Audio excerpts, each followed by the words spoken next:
누구나 자신의 미래가 밝기를 희망합니다. 누구나 미래가 밝은 것은 아닙니다. 처음에는 분간하기 힘든 차이로 출발하죠. 조금 가다 보면 사이가 조금 벌어졌네 정도 느낍니다. 어느 정도 가면 제법 차이가 납니다. 나중에는 자포자기하기도 합니다.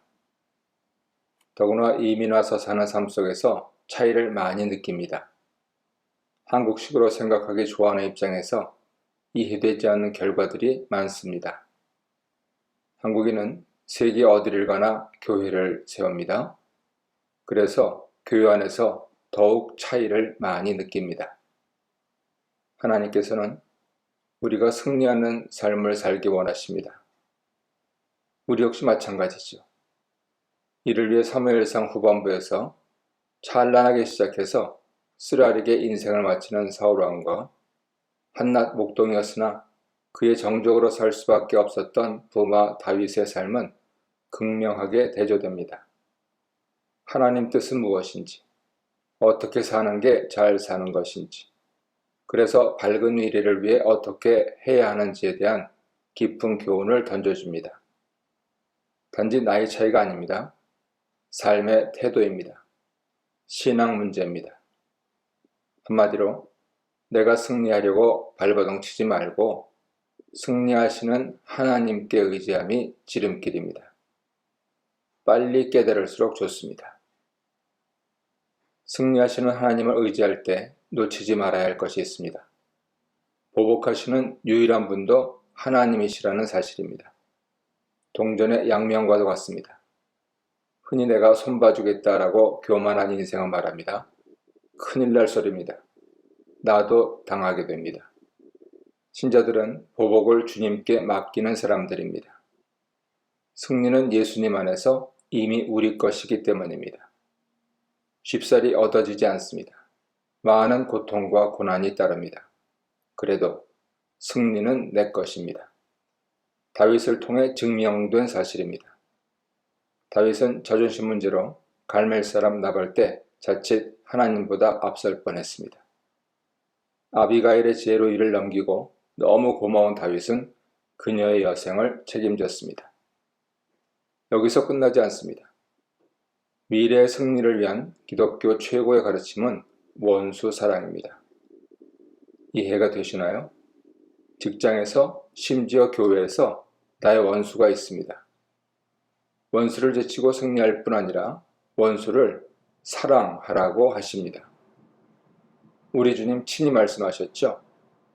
나는 너희에게 이르노니 너희 원수를 사랑하며 너희를 박해하는 자를 위하여 기도하라. 마태복음 5장 44절입니다. 막상 닥치면 원수 사랑이 가능한 사람이 있을까요? 우스개로 표현하면 우리 어머니들이 속썩이는 식구들 보고 왼수라 하시죠? 이런 맥락에서는 적어도 어머니들은 하실 수 있을 것 같습니다. 그 외에는 불가능해 보입니다.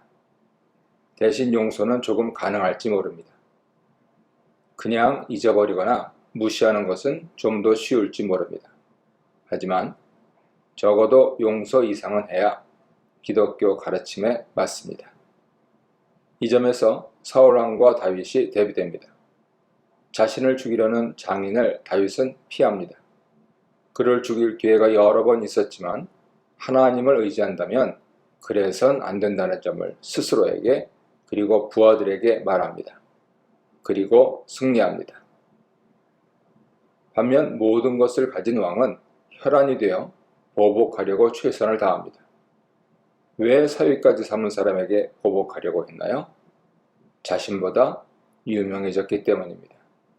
용납할 수 없었습니다. 하지만 다윗에게 보복하는 일은 100% 실패합니다. 보복은 하나님께 달린 일이기 때문입니다. 하나님만이 결정하십니다. 그럼에도 불순종합니다. 심지어 죽은 혼을 불러낸 뒤 듣는 지적이 왜 그리 불순종하느냐 하면서 거기서도 다윗 얘기를 듣습니다. 불순종해서 보복할까요? 보복하려고 불순종하는 것일까요? 하나님 말씀을 순종하지 않은 것에 대한 하나님의 심판은 현재의 괴로움으로 가중됩니다. 미래가 보장 안 됩니다. 승리할 수 없습니다. 마치 목마탄 인생 같습니다. 목적 없이 제자리만 뱅뱅 돕니다. 제풀에 지칩니다.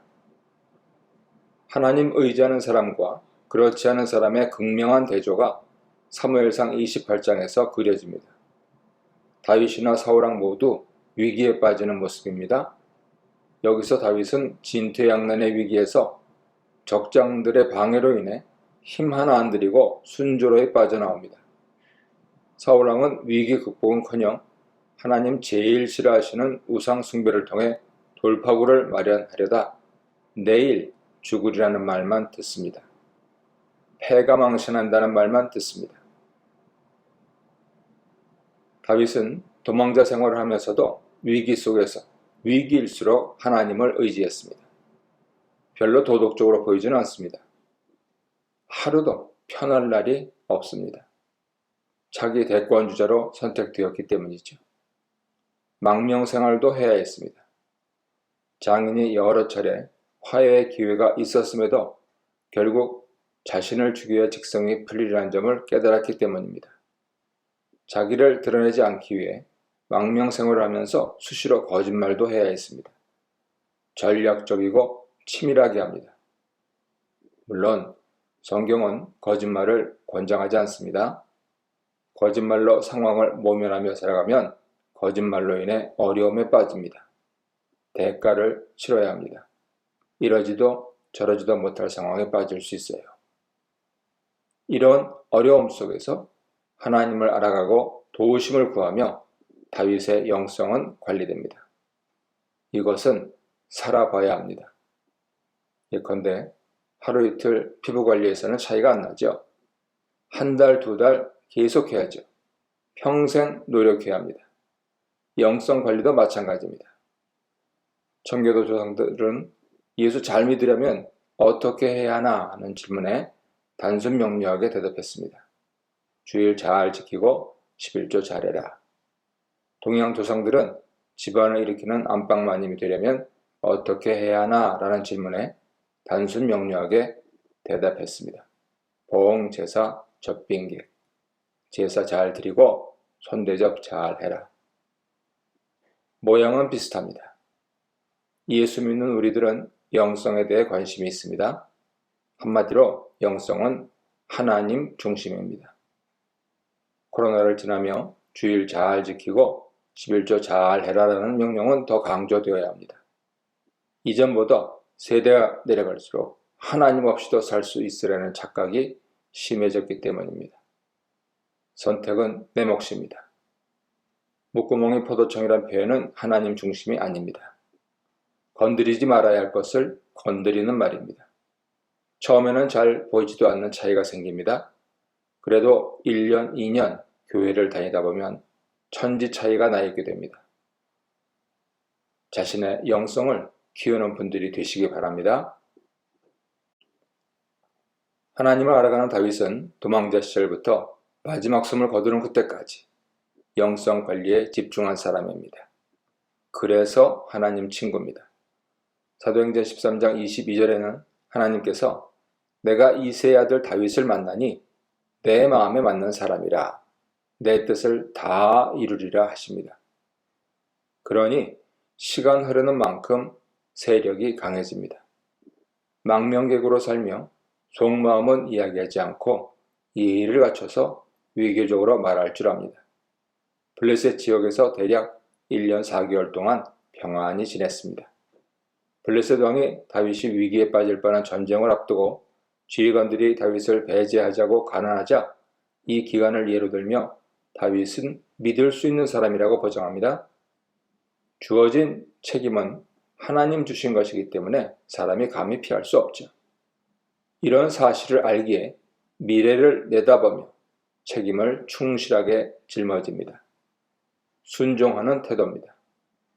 한적한 곳에 주둔한 용병대장으로 치열하게 살며 군사들과 가족을 부양하고 자신을 받아준 주군에게 공물을 바쳐 충성심을 보입니다.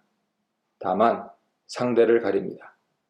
정적이 된 사울왕이 다스리는 이스라엘을 위해서 적들을 노력하고 이스라엘로 좀 더 부강하게 만들기 위해 애쓰고 있습니다.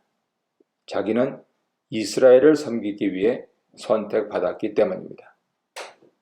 다윗은 하나님을 의지하여 적국에서도 승리하며 씩씩하게 돌아다닙니다. 우리의 힘의 원천이 자신이나 자신의 환경에 있는 것이 아니라 하나님께 있다는 사실을 잊지 말고 항상 순종하는 삶을 사는 복을 누려야 합니다. 반면 사울왕에게는 힘의 근원이신 하나님께 버림받아 두려움에 떠는 힘없는 노년만 남습니다.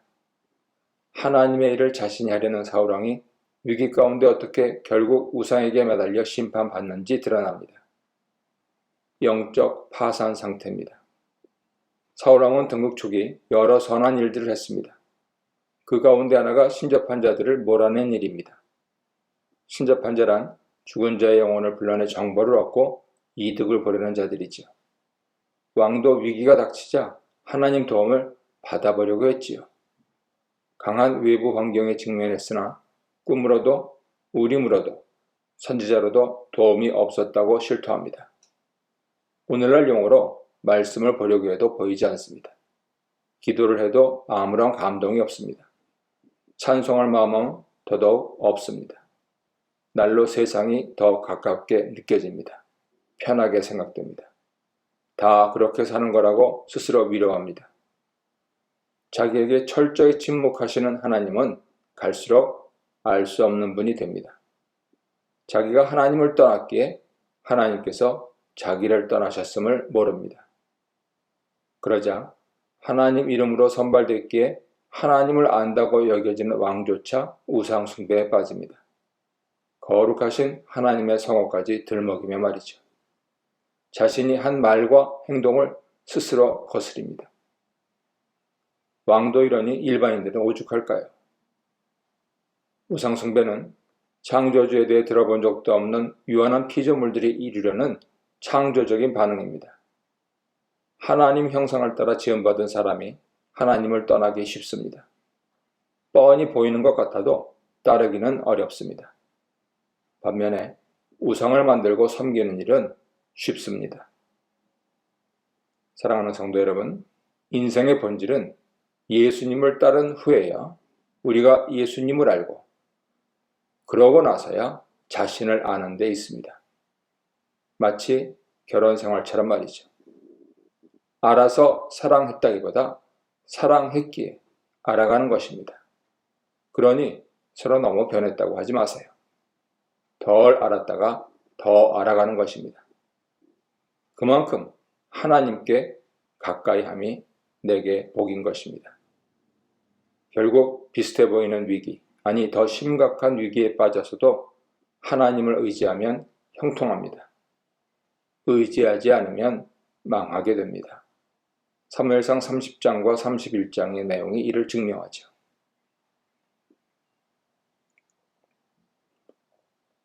여기서 덧붙일 사실이 있습니다. 일이 아무리 다급해도 사람을 살리는 일을 최우선으로 해야 한다는 점입니다. 하나님께서 다윗을 즐겨 도우시는 이유입니다. 사무엘상 30장을 보면 모든 것을 약탈당한 뒤 목숨의 위협을 느끼고 다시 하나님께 여쭙는 자리에서 진군 명령을 들은 다윗은 맹추격을 합니다. 추격 중 죽어가는 이방 출신 종을 만납니다. 그냥 지나칠 수 있습니다. 하지만 다윗은 그렇게 안 합니다. 살립니다. 그리고 그로부터 모든 필요한 정보를 얻습니다. 놀라운 우연의 일치입니다. 결정적 정보를 뜻하지 않게 들은 다윗은 하나님 인도에 감사드립니다. 상대를 자비롭게 대하려고 하면 승리의 실마리가 보입니다. 하나님의 보이지 않는 손길 가운데 만남이 예비되기 때문이죠. 내 능력이 아니라 하나님 준비를 인정한다면 세상처럼 공사 구분할 수 없습니다. 기독교식 승리의 모범입니다. 추격전에서 대승한 뒤 다윗이 보여준 태도가 바로 이런 태도죠. 누가 더 큰 공을 세운 것을 따지기보다 모두 함께 이루어가는 가치를 소중하게 생각합니다. 교회는 마리아도 있고 마르다도 있습니다. 자기 성격대로 자기 생긴 대로 예수님 믿습니다. 그래야 교회가 됩니다. 그만큼 교회는 평범한 사람들이 세워갑니다. 평범한 사람들이 서로를 신뢰하기를 배웁니다. 성령님 인도하시면 평범하지만 비범하게 사는 사람들이 신자들이기 때문입니다. 동양은 영웅을, 서양은 메시아를 추구한다는 인류학의 발견을 무색하게 합니다. 유일한 메시아는 예수님밖에 없습니다. 신자들은 이 메시아를 믿기에 평범하게, 비범하게 사는 사람들입니다.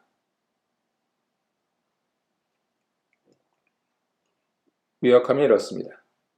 파고 높은 인생살이 속에서 파도를 파도로 즐기는 길은 창조주 하나님을 기억하고 의지하는 길밖에 없습니다. 위기가 닥칠수록 그러는 것이 지혜입니다. 일관되게 순종하며 차근차근 치열하게 사는 사람들은 승리하게 됩니다. 미래가 보장됩니다. 교회에서는 이를 최후 승리라고 부릅니다. 물적으로 승리할 뿐 아니라 영적으로 승리함을 목표로 합니다. 오는 주간 영육가 어울러 강건케 하시는 주의 능력으로 승리하여 밝은 미래를 향해 한 걸음 더 내디디시기를 바랍니다.